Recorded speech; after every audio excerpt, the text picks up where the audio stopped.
Ignition sequence starts.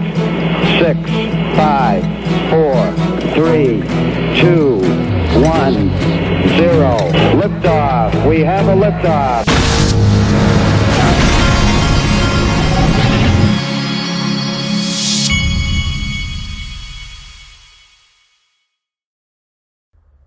Hey everybody, this is the Digital Asset Investor, and I just wanted to let you know that Elon Musk is working on Master Plan Part 3, whatever that is, but it's an interesting tweet nonetheless. I saw that tweet and I was like, wow, that sounds spooky. All right, last night I attended with my logo, Brad Combs did a roundtable discussion with John Deaton and Nick Burafedo and Linda P. Jones and Ray Fuentes and Jeremy Hogan and Attorney Seal right here. And then I got to be a part of it and got to comment some. Wanted to show you, here's the first clip I wanted to show from that. John Deaton, can you break this down for us at how important this case could be and what's really taking place here? Well, I'd encourage everyone to get involved in the library case. When I say get involved, I mean read up on it, because it's really a sad situation that the industry has let such a small but important platform basically be left on its own island. And it does have absolutely massive implications for the space. In fact, just a couple of days ago, there was a CoinDesk article that stated that. And in that article, it said that in some ways, the library case could have even more implications to the market than the Ripple case. And all of these trade associations in crypto, they're not helping library either, is my understanding. Now, this is something I went over yesterday, I think. A bipartisan group of congressmen led by Tom Emmer have written a letter to the SEC's Gary Gensler asking for more details on how crypto firms are investigated. Now, at first glance, I thought, okay, well, that's good that he's writing a letter, but we need more than that. But then I got to thinking about it, and it was confirmed for me last night in that stream, in that recording. I got to thinking maybe Tom Emmer and these guys are laying the groundwork for possibly even an investigation of what's going on here. So I tweeted this out today. I said, boy, this sure looks like getting ducks in a row to investigate Gary Gensler, the SEC, Clayton Hinman. Bringing that Ripple lawsuit is the single dumbest move by an SEC chair in history. Continuing it is even dumber. And then I replied to, this was his tweet from yesterday, and I wanted to make sure he had all of the facts that are not in dispute from John Deaton, okay? And this is, that was put together by, I believe I think TAIG had put that together, the timeline for it, so the graphic. Okay, then Representative Darren DeSoto had said that he was proud to lead, and he tweeted the letter out. And so it's a bipartisan group of congressmen that have put this together. So I grabbed all of their Twitter handles because there's a few other things we need to make them aware of. First one is this. I said, here you go, Congressman. May as well ask Gary Gensler about this too. Copied all of those congressmen in and was showing them this tweet. This is from Preston Byrne. Now, this is the guy that called that there was something fishy with the Ethereum ICO a long time ago. He says, my view for years has been that Ethereum pre-sale is mostly bought up by a handful of people working in concert. Here, Joseph Lubin discusses disguising mega whale purchases to make them look like legit crowdfunding. And then he goes on and he says, I mean, it should have been obvious to anyone who looks at the crowd sale wallet, but I guess people preferred to ignore that and swallow the Web3 propaganda whole. Web3 will come, but a Web3 worth the name will mostly be mined rather than issued. He says donate, and he's a Bitcoin guy. You should know that. But anyway, the point is that he is one of the only people early that was calling this out. And then I sent these congressmen this. Gary Gensler and the SEC have taken issue with Ripple and their holdings of XRP, so I'm sure they would be interested in an audit of the Ethereum ICO. And this is that same guy. He had written this article and he had talked about this part, the pre-sale, and breaking it down even with graphs. So he's talking about how abnormal the graph of the way the Ethereum pre-sale happened was. And if you look at it, this is the graph. It's kind of interesting. If you look at that, and he said, the graph, this is what the graph looks like. Now, this is a graph of a random Kickstarter, okay, a fundraiser, about how the fundraiser, what the graph looks like. And then this is a graph of the Tezos contributions. And he's making the point that this should not look like this, almost like it's coordinated. All right, so I sent that to those congressmen as well. Then I sent them a couple of questions. If they ever get Gary Gensler, Bill Hinman, Jay Clayton in front of them, they need to ask this question. For Bill Hinman, how could Bill Hinman know that Ethereum was sufficiently decentralized if disguised whales were able to buy the ICO with only an email address and in multiple identities? The ownership could be held very closely by a handful of banks, VCs. Must be investigated, Tom Emmer. And then I said, you ought to also ask Bill Hinman, if the Ethereum free pass speech was really his personal opinion, which is what he said under oath it was, and what the SEC said it was too, then why did he give the speech? I've got a lot of personal opinions, folks. That doesn't mean I go and give a speech on it. I'm sure there's a lot of people at the SEC that have a lot of opinions about a lot of things. Have you seen Hester Pierce? She's got an opinion that the Ripple lawsuit shouldn't have been filed. She's got an opinion that they should create a safe harbor. She's got a lot of opinions, but she's not going out and giving specific speeches around her opinions that literally give the market what the market thinks is clarity on a specific digital asset.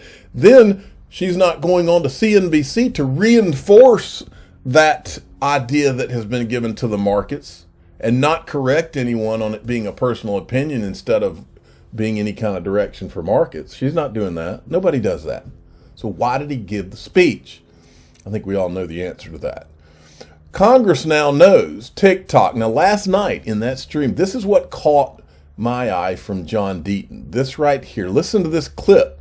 This lets you know that these congressmen, they're not just sending letters. This is groundwork. What I'm saying is there an email that says, okay, if I give Ether a free pass, you'll hire me at the fund? No. But imagine this. In the Empower documents, the emails, there's that email where the ethics office advised Bill Hinman that he shouldn't have go to an ad hoc meeting, a dinner where Simpson Thatcher lawyers would be. They said, that's not a good idea. Don't do it. So do you think they were aware that he was collecting 15 million? Well, they were aware he's getting retirement. Were they aware that he was going to give that free pass speech while Simpson Thatcher's an Enterprise Ethereum Alliance member? I doubt it. And so what we're doing is trying to get the banking committee members. I actually had a conference call today with the policy advisor of Senator Jack Reed, and we've been having these meetings to get them to ask for those inquiries, to ask for an investigation. Was the ethics office consulted in this decision? Because remember, the SEC says that the speech was his personal opinion. Then why did he give it? There you go. And if there's no other explanation other than $15 million, and then he goes and works for the same people that helped write the speech, there could be some real juicy things in there. What I mean by that is imagine emails, text messages, bank records, digital wallet addresses. And if we can acquire some of that from an investigation, then we could possibly have one of the biggest financial cases in history. Ooh. So, and then here's John's and his law firm saying yesterday he, along with several Rhode Island XRP holders, spoke with Senator Jack Reed, policy advisor. Senator Reed is on the committee overseeing the SEC, continue using Connect to Congress. So you can go to John's website, and that is crypto-law.us for that. Michael Arrington had an interesting tweet. The bear market in fiat currencies will trigger the largest wealth transfer the world has ever seen. I agree. Now, this is from Cindy Young, who is with Ripple. Her title is Managing Director of Europe. Pleasure to host 70 plus of our customers, partners, and broader network in London office yesterday. Great conversations on crypto. Amazing to catch up. And so here's them doing a presentation last night. Interesting to see that. All right. Moving along, from ProCoin News, Ripple onboards thousands of creators to its $250 million creator fund. And this is from a Monica Long tweet the other day. But what's interesting is, so Ripple is diving headfirst into the NFT business. Now, check this out. This is Monica Long at South by Southwest, which is a conference that Ripple X was at last week. Hi, I'm Monica Long, General Manager of Ripple X. We're here at South by Southwest 2022 in Austin at the Ripple House, which is an immersive experience celebrating creators. With the rise in popularity among NFTs and crypto more broadly last year, there's an opportunity to provide creators and artists with more equity and ownership over the work that they create and distribute, which is why we launched the $250 million Creator Fund to accelerate that creator economy. Here at the house, we have our friends, the X-Funks team. They're creating avatars out of our house guests, and the Mint NFT team, who's giving away bandanas, both of which are going to be later minted on XRP Ledger. We also have Bua, who's an award-winning artist, showcasing his work in a digital gallery. We're just really excited to be here celebrating creators and the future of NFTs on XRP Ledger. And the good news is that your NFTs that you buy that are on the XRP ledger, when you buy them, it won't be a $20 NFT with $100 in gas fees. The gas fees will be pretty much non-existent, and you'll get your NFT for $20. Imagine that. Crazy, huh? Because the XRP ledger actually works. Now, the Modbus sent me this. Ripple X Dev ERC 721 to XLS 20 bridge. This is amazing. Voting is now live. They're voting on this, and you can go right here to this guy at Ape Rowboat Club, and you can have a link to that. Okay, now moving along. This tweet came out of the Chamber of Digital Commerce. Chamber Chief Policy Officer Tiana Taylor will be speaking at this DeFi retreat 2022 with all these people. And I said, when's she going to support Ripple or John Deaton, who represents 65K plus XRP holders worldwide? When is Chamber of Digital Commerce going to get behind them? All right, and then there was this tweet going around, be ready to lose all your money in crypto, EU regulators warn. I think that Gator Trader's onto something here. The language is interesting in the World Bank and the IMF white papers. Crypto equals proof of work. Virtual currency equals proof of stake. And XRP. Most bullish crypto news ever is what I said, because that's a good question there. Now, this leads into this. Remember this piece of news Jake Chervinsky was talking about this week? Remember how the EU was threatening to ban Bitcoin? And I think there was a vote and it was somewhat close. Well, Preston Byrne, who was all over the Ethereum guys early on, he says, the early Ethereum guys have been working with the European Parliament for years. I have no doubt they're behind this. European parliamentarians don't come up with proposals this dumb all by themselves. And then he's got this, Vladimir Putin and Vitaly. This guy is over the target. He knows that there's a lot of fishy stuff that's going on with this whole Ethereum thing. Now, Barry Silbert tweeted this out today. And for those of you that don't know, Barry Silbert is really one of the guys at the very top of the stack in digital assets. This guy is the CEO of the Digital Currency Group, which has its hands in almost every major crypto project that there is, including Ripple and Coinbase, early investor. Okay? Well, he tweets this today, and this is an extremely significant tweet, and I'm going to tell you why. he's comparing all these digital assets to bands, okay? But the timing, and he's calling XRP Coldplay, but the timing of this tweet, I don't think is a coincidence. This is March 17th today that he tweets this. Here is my tweet from March 14th, 3 days ago. I did a video on it. This is one of the great XRP crypto mysteries for me. Barry Silbert, you had conviction on both XRP and Ripple in 2016. But by 2019, you were using the same Mike Novogratz, Anthony Pompliano line of, we are bullish on Ripple, the company, but... And I said, any SEC communications? I was asking him, did you have any conversations between you and the SEC before all of this? And I was referencing, and I screenshot, this is a tweet from 2016, where he calls Bitcoin equals digital gold, Ripple equals Swift 2.0, Ethereum Classics this. So look at what he tweets today. You telling me that's a coincidence? That is not a coincidence. He saw what I was cooking right here, and he wanted to respond in his own way.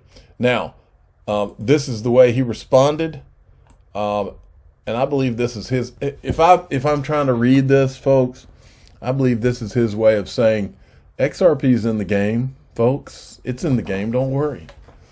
But I had to respond to him because he said that Ethereum was U2, and I had to correct him on that. And I said, Ethereum's actually Milli Vanilli. Girl, you know it's true.